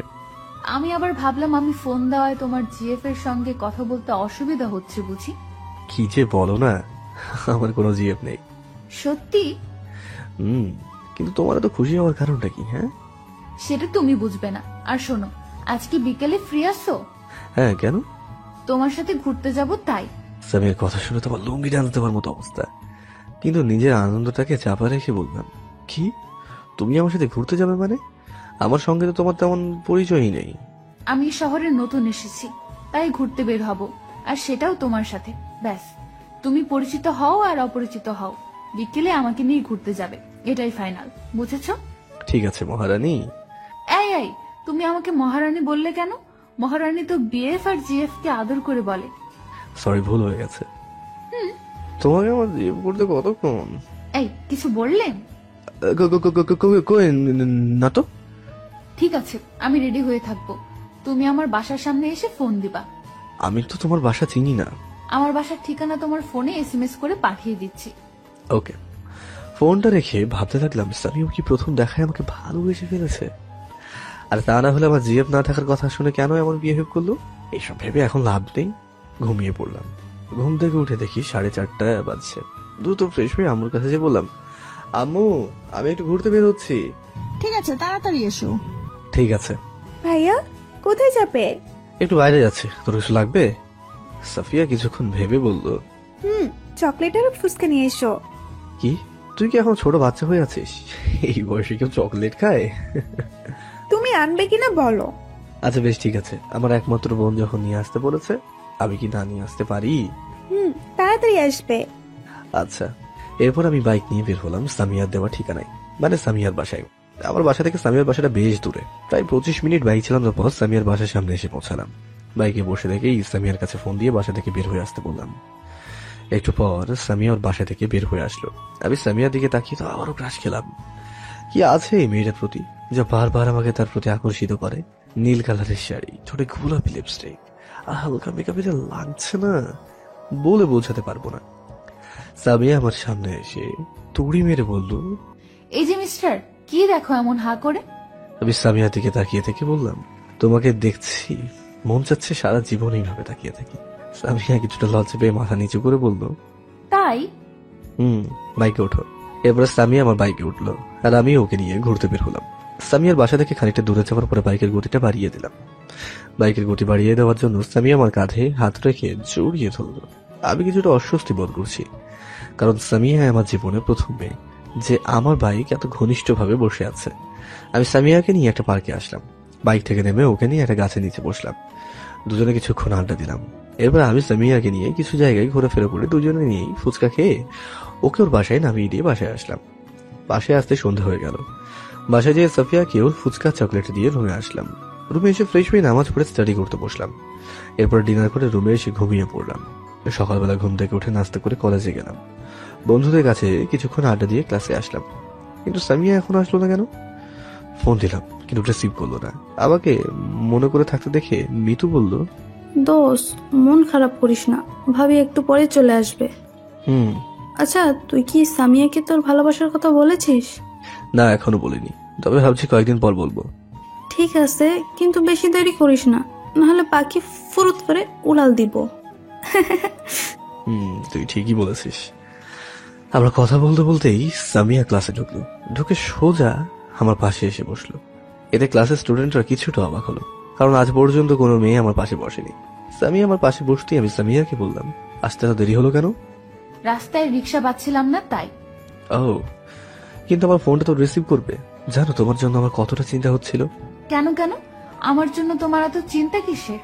আমিও প্রতি উত্তরে একটা মুচকি হেসে বললাম, শেষ তুমি এখন বুঝবে না, তবে সময় আসুক ঠিকই বুঝতে পারবে। তাই? হ্যাঁ। এরপরে ক্লাসে স্যার আসলেন। একে একে সব ক্লাস করলাম। ক্লাস শেষ করে আমি, সামিয়া, ইকবাল, মিঠু, নীলা, রিয়াদ, সাকিব এই কয়জন ক্যান্টিনে গেলাম। আজকে আমি ওদেরকে খাওয়ালাম। ক্যান্টিন থেকে বের হয়ে আমি সামিয়াকে একটা রিক্সায় উঠিয়ে দিয়ে ওর বাসায় পাঠিয়ে দিলাম। আর হ্যাঁ, বাসা সামিয়ার বাসা থেকে বিপরীত দিকে। আমিও বন্ধুদেরকে বলে বাইক নিয়ে বাসায় আসলাম। এইভাবে কেটে গেল একটা মাস। আর এই এক মাস সামিয়া আর আমি অনেকটা ক্লোজ হয়ে গেছি। সে আমার অনেক কেয়ার করতে লাগলো। সামিয়া মাঝে মাঝে আমাদের বাসায় আসে। আমার আব্বু আম্মু জানে আমরা ফ্রেন্ড, তবে আমি এখনো সামিয়াকে আমার ভালোবাসার কথা বলিনি। আজকেও মহারানী, সরি, এখন তো মহারানীও বলা যাবে না। মানে সামিয়া বায়না ধরেছে আজকে বিকালে ওকে নিয়ে ঘুরতে যেতে হবে। বিকালে ঘুম থেকে উঠে ফ্রেশ হয়ে ফোনটা হাতে নিয়ে দেখি সামিয়ার 50টা মিসড কল। হায় আল্লাহ, আজকে কপালে নিশ্চয়ই খারাপ কিছু আছে, কারণ যেই কদিন ঘুরতে যাওয়ার সময় সামিয়া আমাকে ফোনে না পেয়েছে, সেই কদিন সামিয়া সোজা আমার বাসায় চলে এসেছে। তাড়াতাড়ি করে নিচে এসে দেখি আজকেও তার ব্যতিক্রম হয়নি। ম্যাম সোফায় বসে থেকে আম্মা সাফিয়ার সাথে গল্প করছে, আমাকে দেখেই দাঁড়িয়ে গেল। এরপর আমি আম্মুকে বলে সামিয়াকে নিয়ে ঘুরতে বের হলাম। বাইক নিয়ে আসলাম আব্দুল জলিল শিশু পার্কে। বেশ কিছুক্ষণ ঘোরাফেরা করার পরে সামিয়াকে নিয়ে একটা ফাঁকা জায়গায় বসলাম। আমি সামিয়াকে জিজ্ঞাসা করলাম, সামিয়া তোমার কি বিএফ আছে? না, নাই, তবে একজনকে নিজের থেকেও বেশি ভালোবাসি। সামিয়ার কথাটা শুনে আমার চারপাশ অন্ধকার হয়ে গেল। ভালোবাসার কথাটা না বলতেই আমি দেবদাস হয়ে গেলাম। তাহলে সামিয়া এতদিন আমার এত কেয়ার করলো কেন? আমি মনটা খারাপ করে মাথা নিচু করে বসে আছি। সামিয়া আমার এমন অবস্থা দেখে মুচকি হেসে বলল, কি হলো, তোমার মুখ অফ হয়ে গেল কেন? না, আমি ঠিক আছে। সামিয়া বসা থেকে উঠে আমার সামনে এসে আমার হাতটা ধরে বলল, শাহিদ, তুমি কি আমাকে ভালোবাসো? সামিয়ার কথা শুনে হক চকিয়ে গেলাম। আমি সামিয়ার চোখে চোখ রেখে বললাম, তুমি কি কিছুই বুঝতে পারো না আমি তোমাকে ভালোবাসি কিনা? না বললে কি করে বুঝবো বলো? আমি সামিয়ার হাত দুটি শক্ত করে ধরে বললাম, হ্যাঁ সামিয়া, আমি তোমাকে ভালোবাসি। তোমাকে প্রথম দেখাতেই আমার ভালো লাগে, আর এখনো সেটা ভালোবাসায় পরিণত হয়ে গেছে। তাহলে আমাকে আগে বলনি কেন? ভয় করতাম যদি তুমি আমাকে ভুল বুঝে ছেড়ে চলে যেতে, তাহলে হয়তো আমি তিলে তিলে শেষ হয়ে যেতাম। এতটাই ভালোবেসেছিলাম তোমাকে, কিন্তু আজ তোমাকে আমার সেই জমানো কথাগুলো না বলার জন্য আজ তার চেয়েও বেশি কষ্ট পেতে হচ্ছে। কেন? আমার মনের কথাগুলো তোমাকে না বলার জন্য। আজ তুমি তোমার মনে অন্য কারোর জন্য বাসা বেঁধেছ। আগে যদি তোমাকে আমার ভালোবাসার কথাটা বলতাম, তাহলে হয়তো এই কষ্টটা আমাকে পেতে হতো না। কথাগুলো বলতেই আমার চোখের কোণে পানি চলে আসলো। সামিয়া তার আঙ্গুল দিয়ে আমার চোখের পানি মুছে দিয়ে বলল, আই পাগল, আমি আমার মনে কার জন্য ভালোবাসা বেঁধেছি জানো? যার জন্য আমি আমার মনে বাসা বেঁধেছি সে আর কেউ নয় রে পাগল, সেটা তুমি। তোমাকেও আমি প্রথম দেখাতেই ভালোবেসে ফেলেছি। আর তোমাকে ভালো না বাসলে তোমার এত কি আর তোমার সাথে এত ঘোরাফেরা করতাম বলো? আমি সামিয়ার কথা শুনে অবাকের উপর অবাক হয়ে গেলাম। আমি সামিয়াকে জড়িয়ে ধরে বললাম, তাহলে তুমি আমাকে আগে বলনি কেন? জানো কতটা কষ্ট পেয়েছে। তাই? হ্যাঁ মহারানী, তুমি আমাকে কখনো ছেড়ে যাবে না তো? না মহারাজ, কখনো তোমাকে ছেড়ে যাব না। ছেড়ে গেলে কিন্তু আমি বাঁচবো না। সামিয়া আমার কথা শুনে আমার মুখে হাত দিয়ে বলল, আর কখনো মরার কথা বলবে না, আর আমি তোমাকে কখনোই ছেড়ে যাব না। বলেই আমার কপালে একটা চুমু দিল। এরপরে খুশি মনে কিছুক্ষণ ঘোরাফেরা করে সামিয়াকে ওর বাসায় নামিয়ে দিয়ে গেলাম। নামিয়ে দেওয়ার পর সামিয়া আমাকে ওর বাসায় যেতে বললো, কিন্তু আমি গেলাম না। বাসায় এসে আম্মা আব্বু আর সাফিয়ার সাথে কিছুক্ষণ আড্ডা দিয়ে রুমে আসলাম। এরপরে ডিনার করে ছাদে যেয়ে সামিয়ার সাথে ফোনে কিছুক্ষণ কথা বলে রুমে এসে শুয়ে পড়লাম। সকালে ঘুম থেকে উঠে ফ্রেশ হয়ে নাস্তা করে কলেজে গেলাম। ক্লাস করে বন্ধুদের সাথে কিছুক্ষণ আড্ডা দিয়ে ওদেরকে নিয়ে একটা রেস্টুরেন্টে গেলাম। আমি ওদেরকে ইচ্ছে মতো খেতে বললাম। খাওয়া দাওয়া শেষ করে বন্ধুরা আমাকে জিজ্ঞাসা করলো কিসের জন্য ট্রিট। তারপরে আমি ওদেরকে আমার আর সামিয়া সব কাহিনী বললাম। সামিয়া মাথা নিচু করে বসে আছে। এরপরে বাসায় আসলাম। বাসায় এসে গোসল করে নামাজ পড়ে লাঞ্চ করে ঘুমিয়ে পড়লাম। লেখাপড়া করে আড্ডা দিয়ে সামিয়াকে নিয়ে ঘোরাফেরা করে কাটিয়ে গেল একটা বছর। সামিয়া আর আমার ভালোবাসা আগে থেকে অনেক জোরালো হয়েছে, তবে মাঝে মাঝে সামিয়া আমাকে সন্দেহ করে। আর আমি যদি মেয়েদের সাথে বন্ধুদের সাথে কথা বলি, তাহলে আমার সাথে ঠিক মতো কথা বলে না। আমিও তেমন কিছু মনে করি না। হয়তো ভালোবাসাটা বেশি হওয়ার জন্য এমন করে, বা আমার প্রতি এখনো পূর্ণ বিশ্বাস জন্ম নেয়নি, তাই এমনটা করে। পরবর্তীতে হয়তো ঠিক হয়ে যাবে। আর কয়েকদিন পর আমাদের ইন্টার ফাইনাল ইয়ার পরীক্ষা। এখন লেখাপড়ায় একটু বেশি সময় দিতে হচ্ছে, যার ফলে সামিয়াকে বেশি সময় দিতে পারি না। পরীক্ষা শুরু হয়ে গেল। পরীক্ষার মধ্যে সামিয়াকে নিয়ে তেমন ঘোরাফেরা করা হয়নি, শুধুই কথা বলা হয়। আজকে পরীক্ষা শেষ হলো। আল্লাহর রহমতে ভালোভাবেই পরীক্ষা দিলাম। সকালে ঘুম থেকে উঠে ফ্রেশ হয়ে নাস্তা করে সাফিয়া আর সামিয়াকে নিয়ে ঘুরতে বের হলাম, কারণ পরীক্ষার জন্য বেশ কয়েকদিন থেকে সামিয়াকে নিয়ে কোথাও ঘুরতে যাওয়া হয়নি। ঘোরাফেরা করে বাসায় আসলাম। বাসায় এসে গোসল করে জোহরের নামাজ পড়ে লাঞ্চ করে ঘুমিয়ে পড়লাম। এইভাবে কেটে গেল প্রায় একটা মাস। বিকেলে রুমে বসে আছি। আম্মু এসে বলল, বাবা তিশা আমাদের এখানে আসছে, তুই বাস স্ট্যান্ডে যেয়ে তিশাকে একটু নিয়ে আয়। তিশা কখন বাস স্ট্যান্ডে এসে পৌঁছাবে? আমাকে একটু আগে ফোন দিয়ে বললো, আর আধা ঘন্টা পর এসে পৌঁছবে। ঠিক আছে আম্মু, যাচ্ছি। বাইক নিয়ে বাসা থেকে বের হয়ে বাস স্ট্যান্ডে চলে আসলাম। আমাদের বাসা থেকে বাস স্ট্যান্ডে বাইক নিয়ে আসতে 7 থেকে 8 মিনিট মতো সময় লাগে। বাস স্ট্যান্ডে এসে বাইক থেকে নামতেই ফোনটা বেজে উঠল। পকেট থেকে বের করে দেখি সামিয়া ফোন দিয়েছে। রিসিভ করতেই সামিয়া বলল, এই কোথায় আছো? আমি তো একটু বাস স্ট্যান্ডে এসেছি। ও, কখন আসবে? প্রায় আধ ঘন্টা পর। ঠিক আছে, এসো। সামিয়ার সাথে কথা বলে ফোনটা পকেটে রাখতেই তিশা যে বাসে আসার কথা ছিল সেটা চলে আসলো। আধা ঘন্টা পরে আসার কথা, কিন্তু এখনই আসলো কেন? যাকে এসব ভেবে লাভ নেই। তিশা বাস থেকে নেমে আমাকে দেখতে পেয়ে দৌড়ে এসে জড়িয়ে ধরে বলল, ভাইয়া কেমন আছিস? ভালো আছি আপু, তুই কেমন আছিস? আমিও ভালো আছি। তারপরে তিশাকে বাইকে উঠিয়ে দিয়ে বাসায় আসার জন্য রওনা দিলাম। মাঝ রাস্তায় এসে তিশা একটা ফুচকার দোকান দেখতে পেয়ে আমার কাছে বায়না ধরলো ফুচকা খাবে। আমিও না করলাম না, কারণ আমিও তিশাকে নিজের বোনের মতোই ভালোবাসি। বাইক থেকে নেমে দুজনে ফুচকার দোকানে গিয়ে বসলাম। তিশা আর আমি পাশাপাশি বসলাম। ফুচকার দোকানটা রাস্তার পাশে হওয়ায় যে কেউ আমাদেরকে রাস্তা থেকে স্পষ্টভাবে দেখতে পাবে। একটু পর ফুচকাওয়ালা মামা এসে একটা প্লেটে ফুচকা দিয়ে গেলেন, তবে এক প্লেটে ডাবল প্লেটের ফুচকা ছিল। আমি তিশাকে ফুচকা খাইয়ে দিচ্ছি আর তিশা আমাকে খাইয়ে দিচ্ছে। আর হ্যাঁ, ছোটবেলায় যখন তিশা আমাদের বাসায় থাকতো তখন থেকে তিশা আমার হাতে খাবার তুলে খেত। বলতে পারেন আমার হাতে খাবার খাওয়া ছাড়া তিশার পেটটা ভরে না, তাই এই অভ্যাসটা এখনো আছে। হঠাৎ করে কে যেন এসে আমার শার্টের কলা চেপে ধরলো। তাকিয়ে দেখি সামিয়া, আর আগে চোখ মুখ লাল হয়ে গেছে। আমাকে কিছু বলতে না দিয়ে সামিয়া ঠাস ঠাস করে দুইটা চড় মেরে বলল, এইটা তোর বাস স্ট্যান্ড? বাস স্ট্যান্ডের নাম করে তুই এখানে মেয়ে নিয়ে ফুর্তি করছিস? সামিয়া, সামিয়া আমার কথাটা তো শোনো। কি শুনবো? হ্যাঁ, আমাকে ছেড়ে তুই অন্য মেয়ের সাথে নষ্টি ফষ্টি করে বেড়াচ্ছিস? কেন তুই আমার ভালোবাসা নিয়ে খেললি? সামিয়া প্লিজ প্লিজ, তুমি আমার কথাটা শোনো। সামিয়া ওর পা থেকে জুতো খুলে আমার গালে দুইটা মেরে বলল, তুই আর কখনো আমার নাম মুখে নিবি না। তোকে ভালোবাসাটাই আমার জীবনের সবচেয়ে বড় ভুল। তোকে ভালো মনে করে তোর সাথে সম্পর্ক করেছিলাম, কিন্তু কি করলি এটা? ওই একটা প্রতারক। তুই কখনো আমার সামনে আসবি না। তোকে দেখে এখন আমার ঘৃণা হয়, জাস্ট ঘৃণা। এই কথাগুলো বলে সামিয়া চলে গেল। তিশা ওকে থামিয়ে কিছু বলতে চাইলে আমি তিশাকে থামিয়ে দিলাম, কারণ এতদিনে সে আমার ভালোবাসাটাকে বুঝতে পারলো না। এতক্ষণ অনেক লোক জড়ো হয়েছে, সবাই আমাকে নিয়ে বাজে মন্তব্য করছে। আমি তাদের কাছে হয়ে গেলাম প্লে বয়, কিন্তু কেউ আমার কাছে এসে সত্যিটা জানতে চাইল না। আমি আর কিছু না বলে দোকানদারের বিল মিটিয়ে তিশাকে নিয়ে বাসায় আসলাম। বাসায় এসে ফ্রেশ হয়ে শুতে থেকে ভাবতে লাগলাম, কি হয়ে গেল? সামিয়া একটা ছোট্ট বিষয় নিয়ে এইরকম বিহেভ করবে তা আমি স্বপ্নেও ভাবতে পারিনি। সন্দেহ করাটাই স্বাভাবিক ছিল, কিন্তু সে তো বিষয়টা আগে ভালোভাবে জানবে। হঠাৎ এসে আমার রুমে এসে আমার পাশে এসে বসলো। ভাইয়া, আমার জন্য আজ তোর এমন হলো, প্লিজ তুই আমাকে মাফ করে দে। আরে পাগলি, এটা স্বাভাবিক ব্যাপার, পরে এমনিতে ঠিক হয়ে যাবে। চল নিচে যাই। চলো। আর হ্যাঁ, তিশা আমার আর সামিয়ার সম্পর্কে সবকিছু জানে। তিশাকে আমি সামিয়ার একটা ছবি দিয়েছিলাম, কিন্তু সামিয়া তিশাকে চিনত না। আর তিশা ছাড়া আমার আর সামিয়ার ব্যাপারে আমার পরিবারের কেউই জানে না। নিচে যে সোফায় বসে সামিয়ার বলা কথাগুলো ভাবতে আমার ভিতরটা মুচড়ে দিয়ে উঠলো। আমি আর বসে না থেকে আমার রুমে চলে আসলাম। রুমে এসে বেডে আধশো হয়ে সামিয়াকে ফোন দিলাম। কি করবো, বড্ড ভালোবাসি যে মেয়েটাকে। একবার ঢুকলো, ঢোকার পর আমার ফোনটা কেটে দিল। আবারও দিলাম, এখন আর ফোনটা ঢুকছে না। ফোনটা সুইচ অফ করে রেখেছে। আরো কয়েকবার দিলাম, কিন্তু ফলাফল একই। কোনোভাবে রাতটা কাটিয়ে দিলাম। সকালে ঘুম থেকে ফোনটা হাতে নিয়ে চেক করে দেখলাম সামিয়া ফোন দিয়েছে নাকি। সামিয়াকে ফোন দিলাম, কিন্তু আবার গত রাতের মতো সুইচ অফ করে রেখেছে। এর আগেও সামিয়া আমার সাথে কথা না বলে ফোনটা সুইচ অফ করে রেখেছিল, তাই আমি আজকে বেশি গুরুত্ব দিলাম না। তারপরে মনের ভিতরে অজানা ভয় বাসা বাঁধছে। ফ্রেশ হয়ে নাস্তা করে রুমে এসে আবারও শুয়ে পড়লাম। কখন যে ঘুমিয়ে পড়েছি তা বলতেই পারবো না। সাফিয়াটাকে ঘুম থেকে উঠলাম। ঘুম থেকে উঠে ফোনটা হাতে নিয়ে দেখি সামিয়ার কোনো কল আমার কাছে আসেনি। আমি আবার সামিয়াকে ফোন দিলাম, কিন্তু আবারও সুইচ অফ। আবার মনে সামিয়াকে হারানোর ভয়টা আরো বেড়ে গেল। আমি ফ্রেশ হয়ে আর দেরি না করে বাইক নিয়ে সামিয়ার বাসার উদ্দেশ্যে রওনা দিলাম। সামিয়ার বাসায় এসে কলিং বেল বাজাতেই সামিয়ার আম্মু এসে দরজাটা খুলে দিলেন।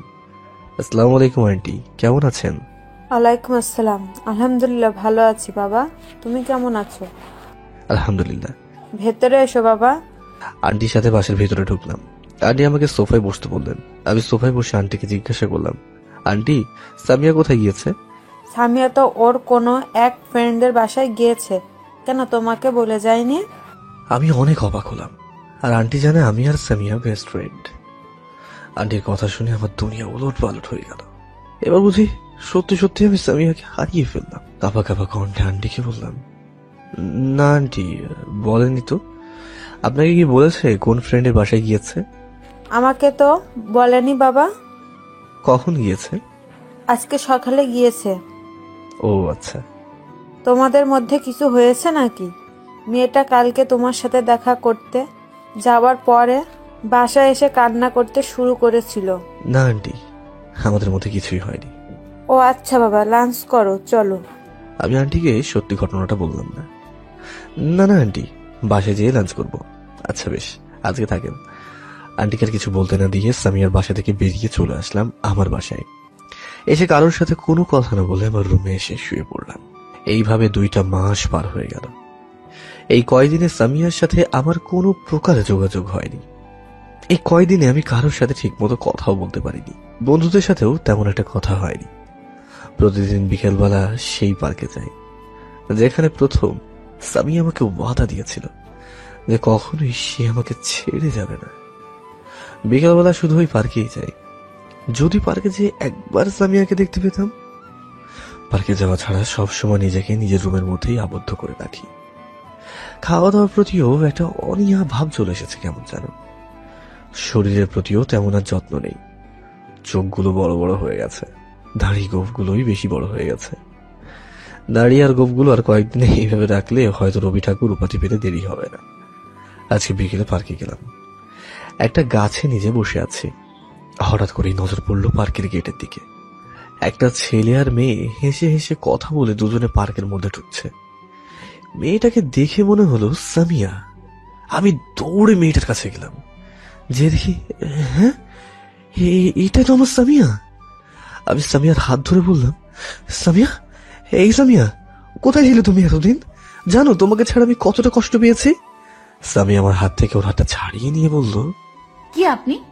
আর আমি কোথায় ছিলাম না ছিলাম তা আপনি জেনে কি করবেন? প্লিজ সামিয়া, আমার কথাটা শোনো আর ফিরে এসো। আমার কথা শুনে সামিয়ার সাথে থাকা ছেলে আমাকে বলল, এই ছেলে, কে তুমি? আর আমার স্ত্রীকে এসব কি বলছো?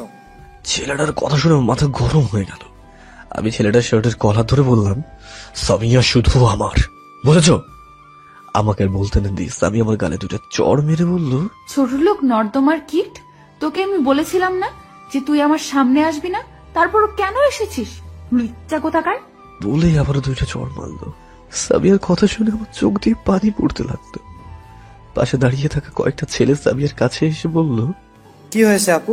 দেখুন না ভাইয়া, এই ছোট লোক লুচ্চা আমার সাথে লুচ্চামি করতে এসেছে। আমার বয়ফ্রেন্ড তাকে বাধা দেওয়ায় সে আমার বয়ফ্রেন্ডকে মেরেছে। আমি চোখের পানি ফেলছি আর সামিয়ার কথাগুলো শুনছি। হ্যাঁ সামিয়া, এটাই তোর ভালোবাসা রে, আর এটাই তোর ওয়াদা ছিল। হ্যাঁ আচ্ছা আপু, আপনি যান, আমরা একে দেখছি। সামিয়া ওর সাথে থাকা ছেলেকে বলল, চলো, জানো এইসব লুচ্চা ছোট লোকের কথায় কিছু মনে করো না। আর ভাইয়ারা, আপনারা ওর এমন অবস্থা করবেন যাতে সে আর কোনো মেয়ের দিকে তাকাতে না পারে। এই কথা বলেই সামিয়া আমার দিকে তাকিয়ে একটা মুচকি হাসি দিয়ে ওর সাথে থাকা ছেলেটার হাত ধরে হাঁটা ধরলো। এইদিকে সামিয়ার কথাগুলো শুনে ছেলেগুলো আমাকে ইচ্ছে মতো মারতে লাগলো।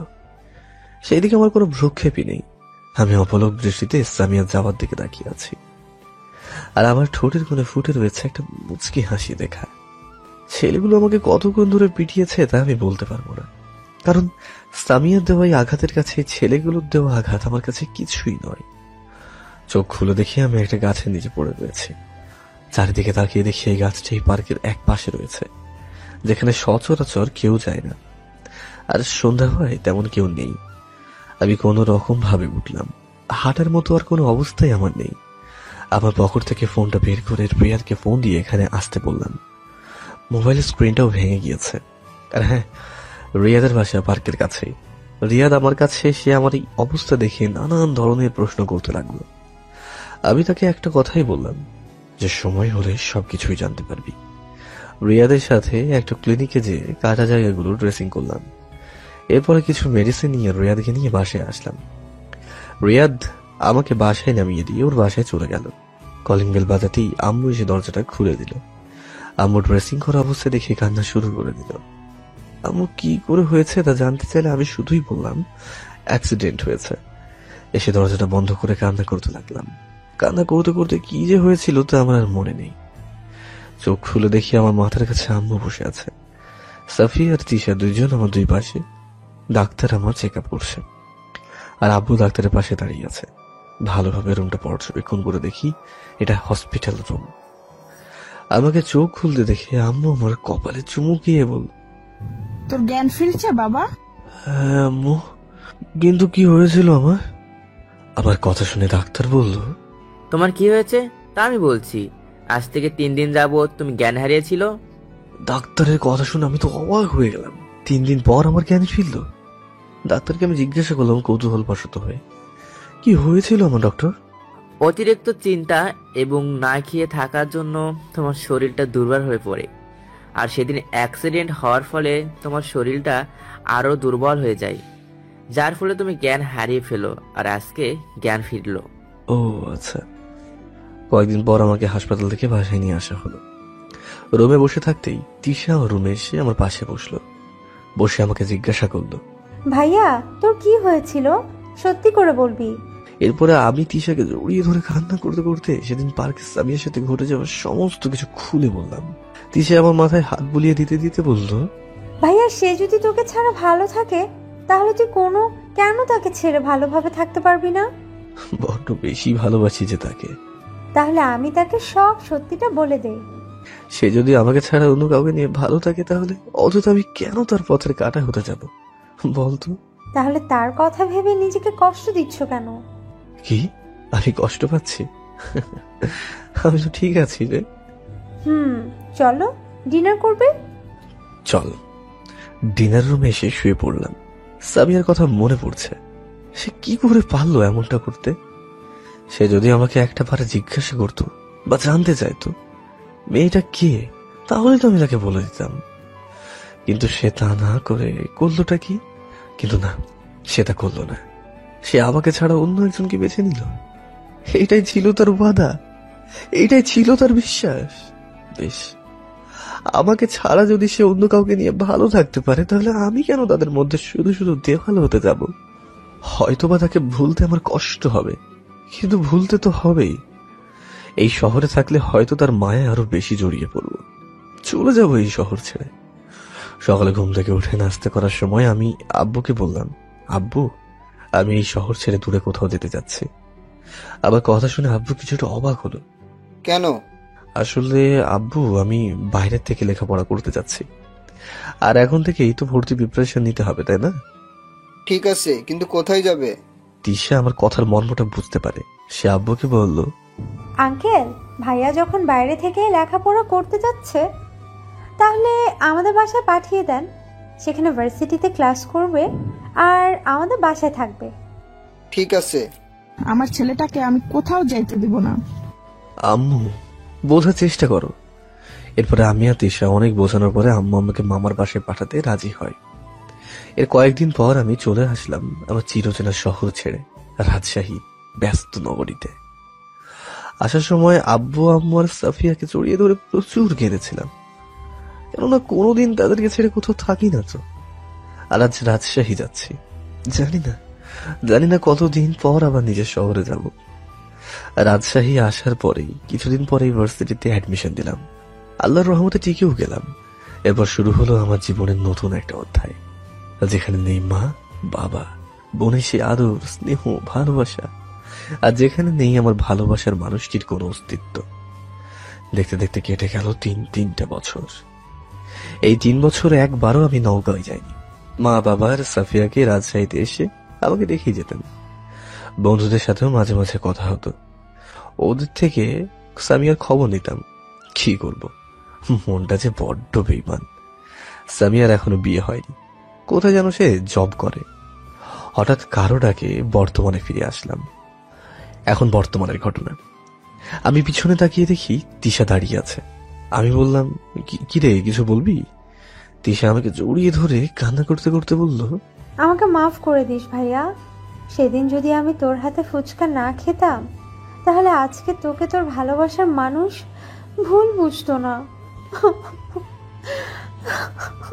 তিশা কথাগুলো বলতে বলতে আমার চোখের পানি মুছে দিল। অতীত ভাবতে ভাবতে কখন যে চোখের কোণায় পানি এসে গিয়েছে আমি বলতেই পারবো না। তিশাও কান্না করছে। আমিও তিশা চোখের পানি মুছে দিয়ে কপালে একটা চুমু দিয়ে বললাম, আরে পাগলি, যা হওয়ার তা তো হয়ে গেছে। আমার প্রতি তার ভালোবাসা চেয়ে সন্দেহটাই বেশি ছিল। তার সবচেয়ে বড় কথা হলো, সে আমার ভাগ্যে ছিল না। এসব বাদ দে, নিচে চল। তিশাকে ওর রুমে নিয়ে আমি আমার রুমে এসে শুয়ে পড়লাম। ফোনটা হাতে নিয়ে দেখি রাত 1টা বাজে। কখন যে এত রাত হয়েছে আমি বলতেই পারবো না। সকালে মামিটাকে রুমটা ভাঙলো। ঘুম থেকে উঠে ফ্রেশ হয়ে নাস্তা করে মামিকে বলে কলেজে গেলাম। কলেজে যেয়ে দেখি একটা ছেলে একটা মেয়েকে অশ্লীল ভাষায় কথা বলছে। ছেলেটাকে আমি চিনি অবশ্য, অন্য ডিপার্টমেন্টে 4র্থ বর্ষের ছাত্র, নাম সিহাব। বাবা প্রভাবশালী হওয়ায় সে একটু ক্ষমতার বড়ায় দেখায়। আর মেয়েটা হলো ফার্স্ট ইয়ারে। মেয়েটাকে অশ্লীল কথাবার্তা বলায় মেয়েটির বয়ফ্রেন্ড সিহাবকে চড় মারতেই সিহাবের বন্ধুরা এসে মেয়েটার বয়ফ্রেন্ডকে মারতে লাগলো। সিহাবের একটা বন্ধু মেয়েটির বয়ফ্রেন্ডকে এমন ভাবে মেরেছে যে তার নাক দিয়ে রক্ত বের হতে লাগলো। এটা দেখে আমার শরীরের ভিতরের অন্যায় প্রতিবাদকারী রক্তগুলো গরম হতে লাগলো। আমি রাফিয়ার সিফাতকে নিয়ে ওদের উপরে ঝাঁপিয়ে পড়লাম।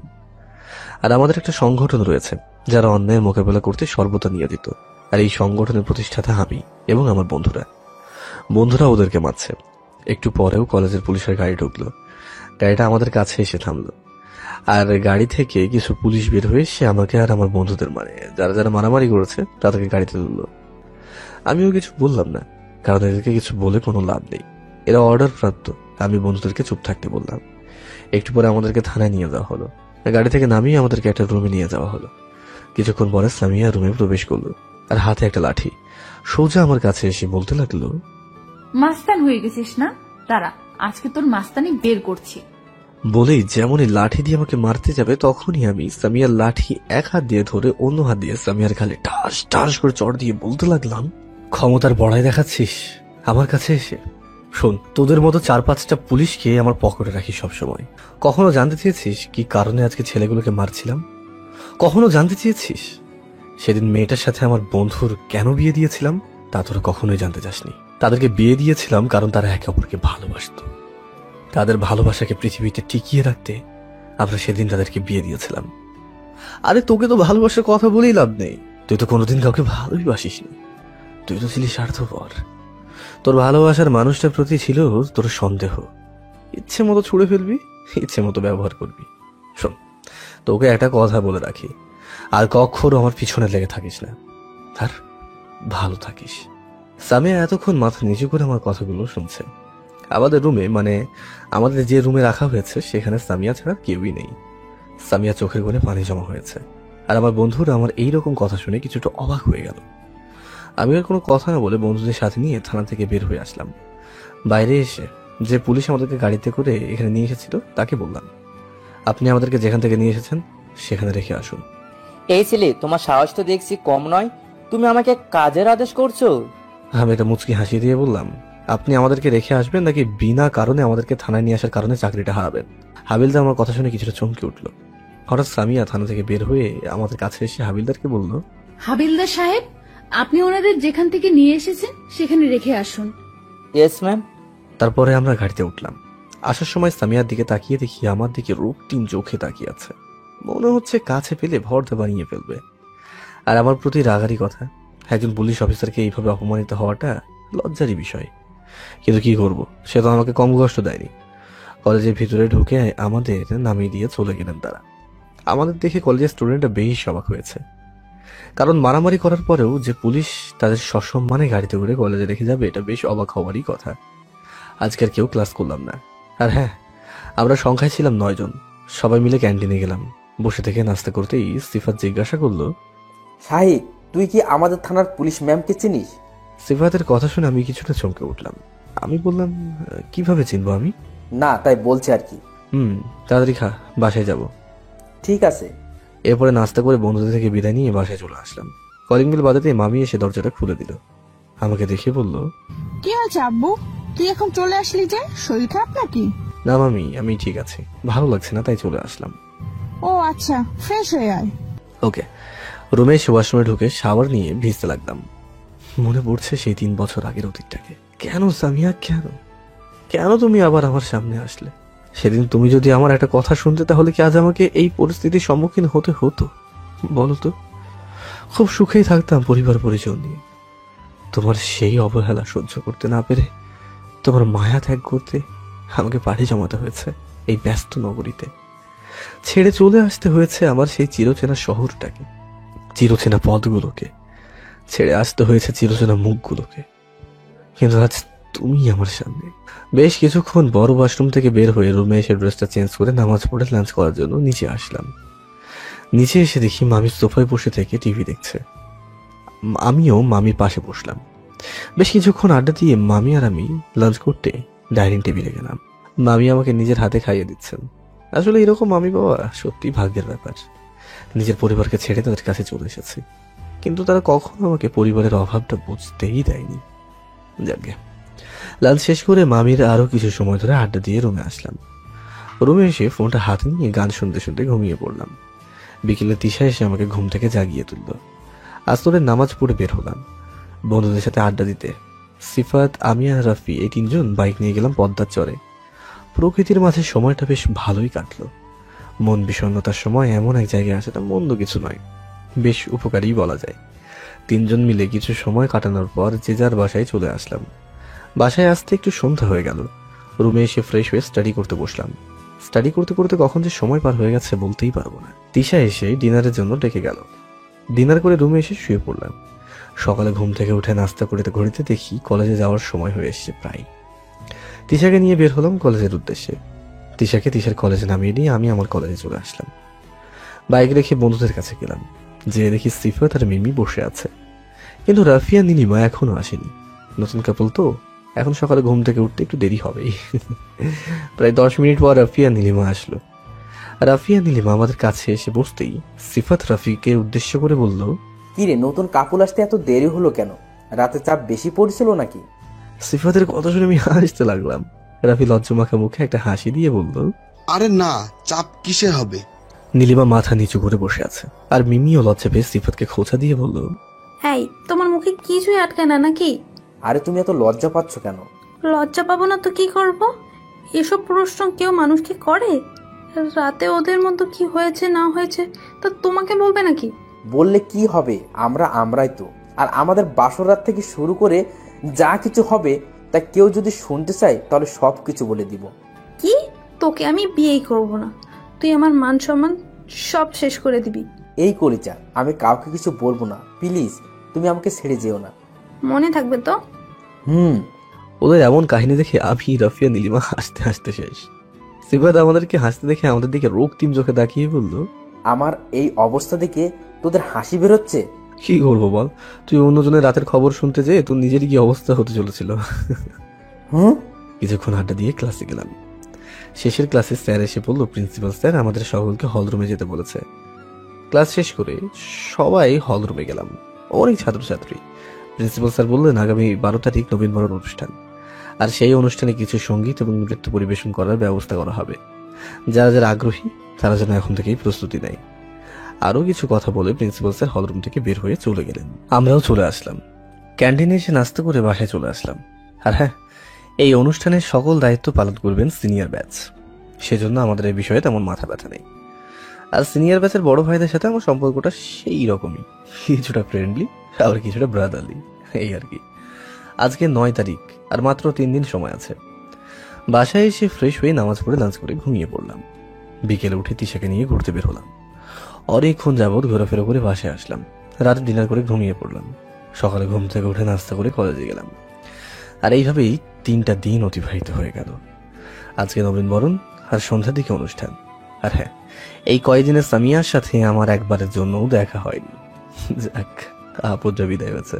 অনেক আনন্দের মাধ্যমে অতিবাহিত হলো নবীনবরণ অনুষ্ঠান। এবার সঙ্গীত অনুষ্ঠানের পালা। আমি, তিশা, মিমি, নীলিমা, সিফাত আর রাফি স্টেজের একেবারে সামনে চেয়ারে বসেছি। তিশাও এসেছে আমার সাথে। অনুষ্ঠান শুরু হতে আর বেশি সময় নেই। একটু পর একটা বড় অ্যানাউন্স করার জন্য স্টেজে উঠলেন। তার নাম হলো মাহফুজ। খুবই ভদ্র এবং মেধাবী একজন ছাত্র। এরপর বেশ কয়েকটা সঙ্গীত পরিবেশন হয়ে গেল। এবার নৃত্যের পালা। নৃত্যটাও কয়েকটা সিনিয়র আপু এবং কয়েকটা জুনিয়র আপু পরিবেশন করলেন। খুবই ভালো লাগলো দেখতে। অনুষ্ঠান প্রায় শেষের দিকে, আর 2-1 গান হতে পারে। এরপরে মাহফুজ ভাইয়া স্টেজে এসে মাইক্রোফোন হাতে নিয়ে বললেন,